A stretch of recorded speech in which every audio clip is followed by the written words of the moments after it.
میدانم چمن دل بود شب جاجی کہ من بودم خدا کا سلسلہ جیسے ترنم صاحب نے کہا کہ جو بزرگان دین اپنی محافل میں روزمرہ کی محافل میں جب آپ اپنے دین کے ساتھ بیٹھتے تھے تو اس کو بہت ہی سمپل انداز میں اگر کہا جائے تو یہ عظیم لوگوں کی اساتذہ کی بڑے لوگوں کے لیے یہی طریقہ ہوتا ہے کہ وہ انتہائی دقیق اور مشکل معاملات کو خود سمجھتے ہیں اور بڑے آسان پیرائے میں ہر خاص و عام کو وہ چیز کو سمجھا دیتے ہیں. تو اسی سلسلے میں حضرت نظام الدین اولیاء کے ملفوظات اور منتخب کیے. اللہم صلی علی سیدنا محمد وعلی سیدنا محمد وبارک وسلم.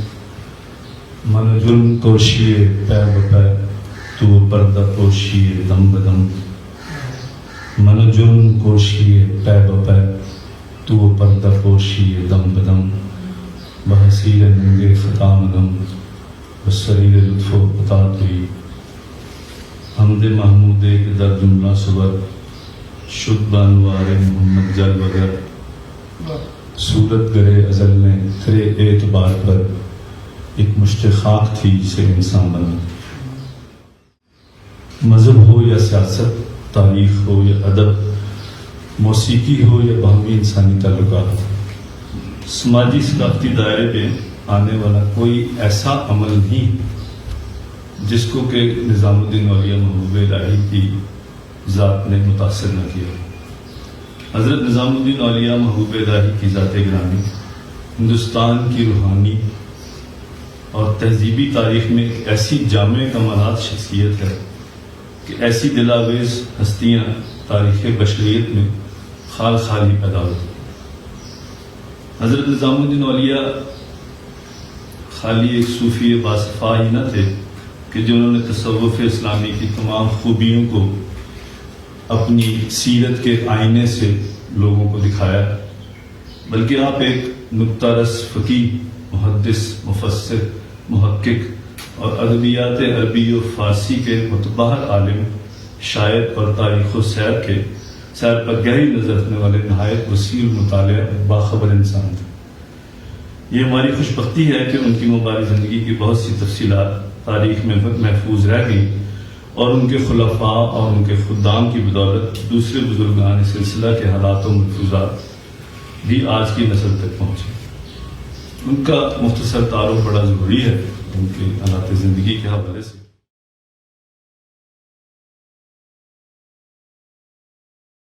حضرت نظام الدین اولیاء محبوب الہی کے دادا خواجہ علی بخاری اور نانا خواجہ عرب بخاری بخارا میں رہتے تھے، اور جب بخارا کے اوپر منگولوں کا حملہ ہوا تو آپ دونوں پہلے لاہور پہنچے اور لاہور سے پھر ہندوستان کے شہر بدایوں میں آپ نے سکونت اختیار کی اور وہیں پہ آپ تجارت سے منسلک تھے.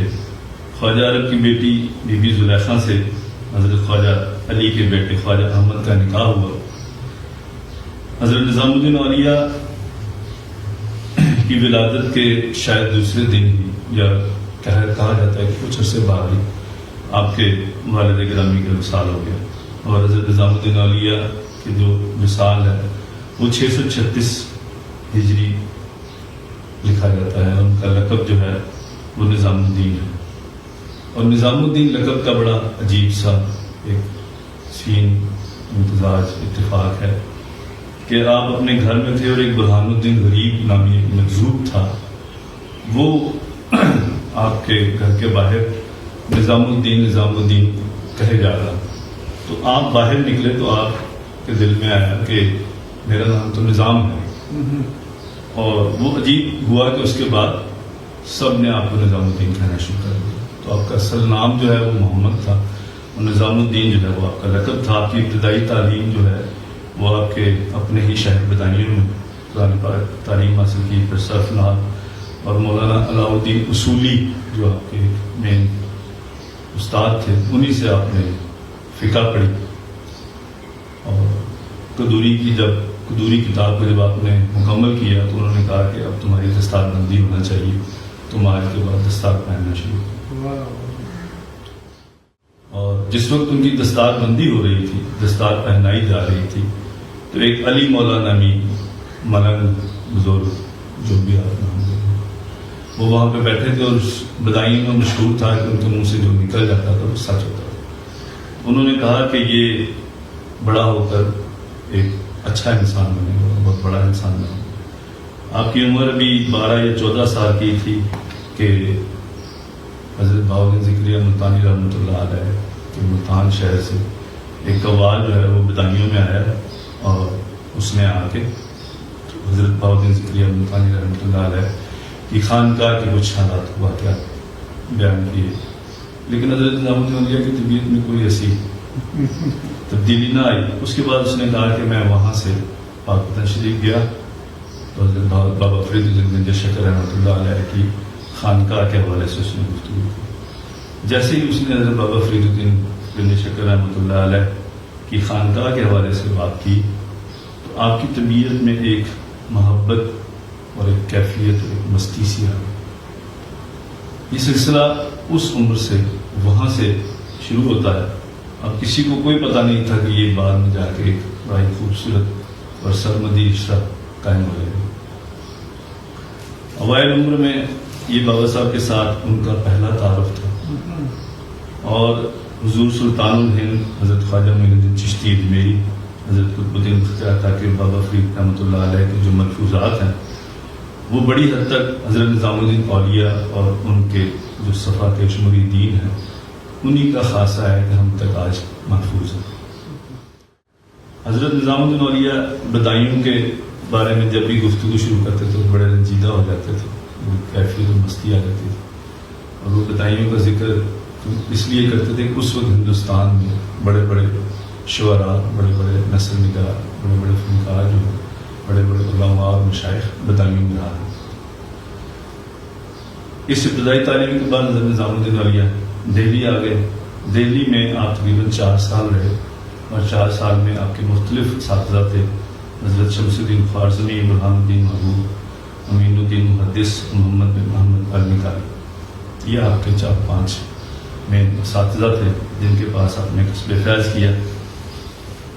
اس کے بعد حضرت محبوب الہی کا جیسے میں نے ذکر کیا کہ بچپن سے 13-14 سال کی عمر میں حضرت نظام الدین حضرت بابا فرید الدین گنج شکر رحمۃ اللہ علیہ کی ذات کے ساتھ ان کی ایک وابستگی تو پیدا ہو چکی تھی۔ یہ معاملہ آہستہ آہستہ بڑھتا گیا۔ اب آپ دہلی میں رہ رہے تھے اور اپنی والدہ کے بہت زیادہ ضعیف ہونے کی وجہ سے، اور آپ کی بہن بیوہ تھی، ان کی 2-3 بچے بھی تھے، تو ان کی کفالت کی وجہ سے آپ بابا فرید تک نہ پہنچ سکے۔ لیکن ایک دن کیا ہوا کہ صبح فجر کے وقت کسی نے مسجد میں اذان کے بعد یہ قرآن پاک کی سورہ حدید کی آیت نمبر 16 یہ آیت پڑھ دی، الم یعن للذین آمنوا ان تخشع قلوبہم لذکر اللہ۔ کیا ابھی بھی وقت نہیں آیا کہ ایمان والوں کے دل اللہ کی یاد اور حق کے لیے جھک نہ جائیں؟ اب یہ آیت سننا تھی کہ وہ عارف رومی کا بڑا خوبصورت شعر ہے کہ سینہ فاہم شرح شرح آج فراق تاب گوئے شرح درد اشتیاق۔ یہ سننا تھا کہ آپ کی کیفیت جو ہے وہ جسے کہتے ہیں کہ صبر و تحمل کی حدوں کو پار کرے، اور آپ نے پاک تشریف کا سفر باندھا۔ آپ اجودن کی طرف جب نکلے تو آپ نے یا معین اور یا ناصروں کا ورد کرتے ہوئے جو ہے آپ اجودن کی طرف آئے۔ بلکہ میں تھوڑا مس کر گیا ہوں تو ہم سب کے جب یہ آیت آپ نے پڑھی سنی تو آپ مسجد میں گئے، تو مسجد میں ایک آپ نے احرام باندھا، احرام باندھ کے مسجد میں گئے۔ اب فقیر تو تھے، جب مسجد میں گئے تو سوچا کہ یہ میں نے کوئی غیر شرعی کام تو نہیں کیا، تو ایک مجذوب بیٹھے تھے، انہوں نے کہا کہ العلم حجاب اللہ اکبر۔ تو وہ حضرت نظام الدین اولیاء محبوب الہی کے دل میں آیا کہ علم پردہ تو ہو سکتا ہے لیکن حجاب نہیں ہو سکتا۔ تو اور پردہ جو ہے وہ چھوٹا یا بڑا ہوتا ہے، حجاب تو اس مجذوب نے آگے سے پھر ایک فکرہ کہا. اس نے کہا کہ یہ تو آپ کو وہاں پر جا کر پتہ چلے گا کہ بڑا ہوتا ہے یا چھوٹا ہوتا ہے. آپ وہیں سے نکلے اور حضرت بابا فرید الدین گنج شکر رحمۃ اللہ علیہ کی بارگاہ میں پہنچے. یہ تقریباً بدھ کا دن تھا, دوپہر 2 بجے 667 ہجری لکھا جاتا ہے, جب آپ حضرت بابا فرید الدین گنج شکر رحمۃ اللہ علیہ کی بارگاہ میں پہنچے. اور کچھ عرصے کے بعد حضرت بابا فرید الدین گنج شکر رحمۃ اللہ علیہ نے اسی مجذوب کے حوالے سے کہا کہ نظام الدین ہمارے جمال کا بیٹا تمہیں کیا کہتا تھا. وہ جو مجذوب تھا وہ حضرت جمال الدین حسفی کا بیٹا تھا. تو انہوں نے کہا کہ نظام ہمارے جمال کا بیٹا تمہیں کیا کہتا تھا. تو انہوں نے کہا کہ وہ کہتا تھا کہ یہ جو حجاب ہے یہ چھوٹا بڑا 2 طرح کے حجاب ہوتے ہیں. چھوٹا بڑا جو ہے یہ تمہیں وہیں جا کر پتا چلے. حضرت بابا فرید الدین گنج شکر رحمۃ اللہ علیہ نے کہا کہ بابا نظام حجاب 2 طرح کے ہوتے ہیں. ایک حجاب ظلماتی ہوتا ہے اور ایک حجاب نورانی ہوتا ہے.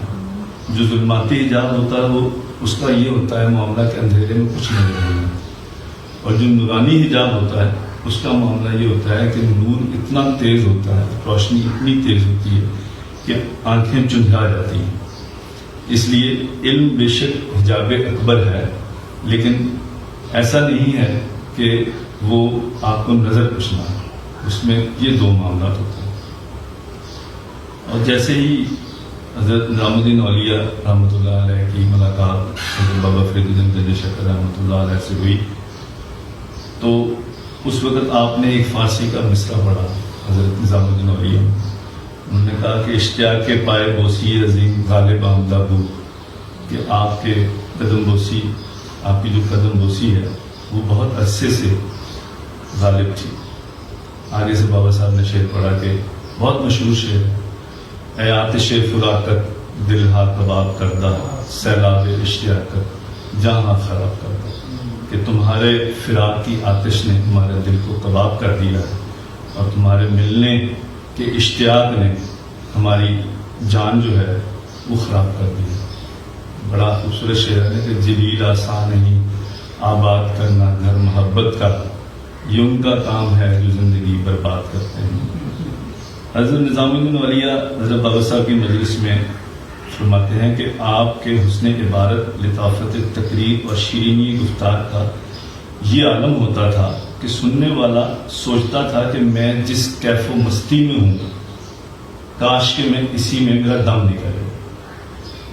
اب یہ بڑی عجیب بات ہے کہ یہ جو کیف و مستی روح کی کیف و مستی ہوتی ہے, اس میں کہا جاتا ہے کہ جہاں پہ یہ کیف و مستی اپنے عروج پہ ہوتی ہے اس کو وہیں پہ ختم کرنا چاہیے, کیونکہ جو عشق کی آگ ہوتی ہے نا اس کے اوپر پانی نہیں ڈالا جاتا, اس کے اوپر تیل ڈالنا چاہیے. تو وہ نظام الدین اولیاء فرما رہے ہیں اپنے شیخ کریم کے حوالے سے کہ حضرت نظام الدین اولیاء کی جو شخصیت ہے حضرت بابا فرید شکر رحمۃ اللہ علیہ کہ وہ جب گفتگو کرتے تھے یا ان کی محفل میں ماحول یہ ہو جاتا تھا کہ ہم چاہتے تھے کہ ابھی ہماری جان میں. اسی طرح ان کی جو محافل تھیں حضرت بابا فرید الدین شکر رحمۃ اللہ علیہ کی, اس میں آپ نے جتنے بھی وہ گفتگو کرتے تھے حضرت بابا فرید الدین شکر کی اجازت سے حضرت نظام الدین اولیاء نے بھی اسے محفوظ کیا, جو کہ کتاب اویلیبل ہے راحت القلوب کے نام سے. جب حضرت بابا فرید الدین گنج شکر رحمۃ اللہ علیہ نے حضرت نظام الدین اولیاء محبوب الہی کو بیعت کیا تو اس وقت سب سے پہلے آپ نے سورہ فاتحہ پڑھی, سورۃ اخلاص, سورہ بقرہ کی آخری جو 2 آیات ہیں, اور سورہ عمران اس کے بعد جو اس کی 2 آیات. اس کے بعد آپ نے کہا کہ تم میرے ہاتھ پر رسالت مآب صلی اللہ علیہ وسلم تمام مشائخ اور اس کے بعد رسالت مآب صلی اللہ علیہ وسلم کے ہاتھ پر بیعت کر رہے ہو. اور ایک تاریخی فکرہ جو تصوف میں کہا جاتا ہے کہ آپ نے کہا کہ آج کے بعد تمہارے قول, فعل اور عمل کسی سے بھی کوئی غیر شرعی بات نہیں ہوئی سکتی.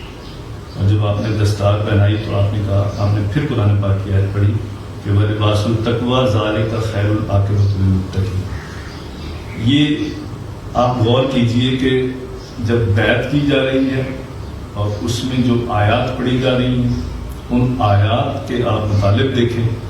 اس کے بعد جب دستار بندی ہو رہی ہے، پھر جب لباس التقویٰ کے حوالے سے بات ہو رہی ہے، تو کسی بھی جگہ پہ ہم اس بحث میں جانا ہی نہیں چاہ رہے، نہ ہمیں جانا ہے کہ کسی بھی جگہ پہ کوئی ایسی چیز نہیں ہے کہ جو قرآن حدیث اور رسالت مآب صلی اللہ علیہ وسلم کی جو سنت ہے اس سے ہٹ کے ہو.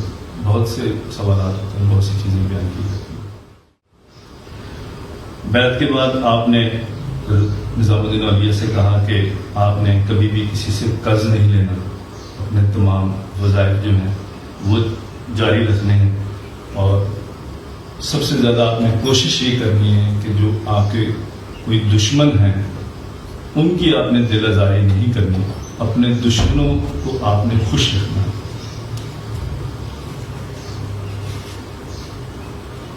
حضرت بابا فرید الدین گنج شکر رحمۃ اللہ علیہ ایک دفعہ استغراق کے عالم میں تھے، فرمانے لگے کہ کوئی ہے مجھ سے یہ دعا لے لے. حضرت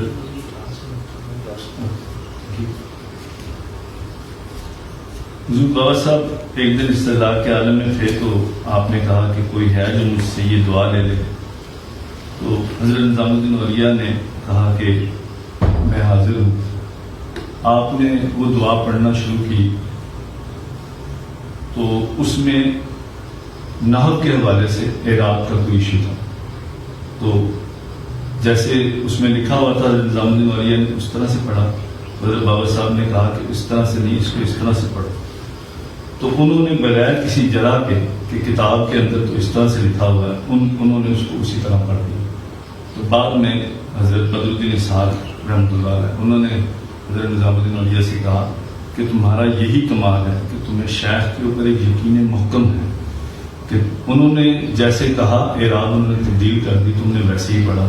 تو حضرت نظام الدین اولیاء رحمۃ اللہ علیہ نے کہا کہ بات یہ ہے کہ نحو کی کتاب لکھنے والا سیدویہ جس کا نام ہے، اگر آج آ کر وہ بھی یہ کہتا کہ نہیں یہ اس طرح سے پڑھو تو میں نے اسی طرح سے پڑھنا تھا جس طرح میرے شیخ کریم حضرت بابا فرید الدین گنج شکر رحمۃ اللہ علیہ. یہی ایک یقین محکم ہے کہ آپ جب اپنے آپ کو سرنڈر کر دیتے ہیں، سپردگی اسی کا نام ہے کہ ایسا نہیں ہے کہ آپ نے اپنے آپ کو کسی کے سپرد بھی کیا ہے، آپ کسی سے پیار بھی کرتے ہیں، محبت بھی کرتے ہیں، اور پھر آپ یہ بھی کہتے ہیں کہ یہ کام میرے اس طرح سے میرے مطابق.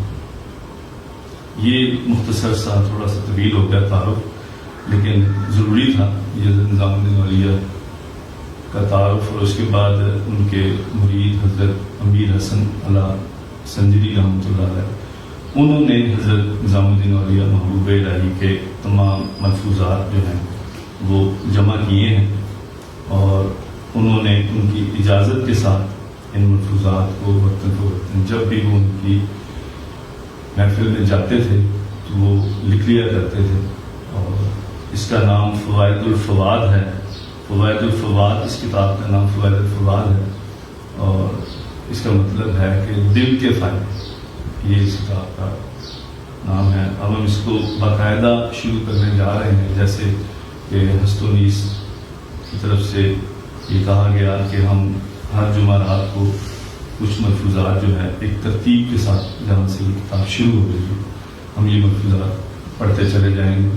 اور کوثر صاحب نے بھی کہا کچھ لوگوں کا کہا کہ جو ہے اصل فارسی نسخہ جو ہے اس کو لازمی پڑھا جائے.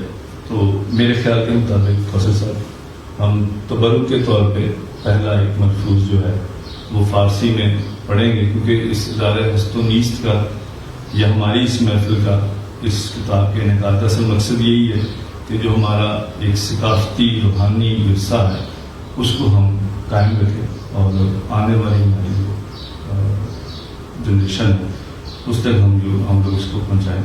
تو یہ پہلا جو ملفوظ ہے اس کا جو متن ہے فارسی کا وہ میں پڑھ دیتا ہوں، اس کے بعد ہم اس کو میٹنگ میں آگے پڑھیں گے.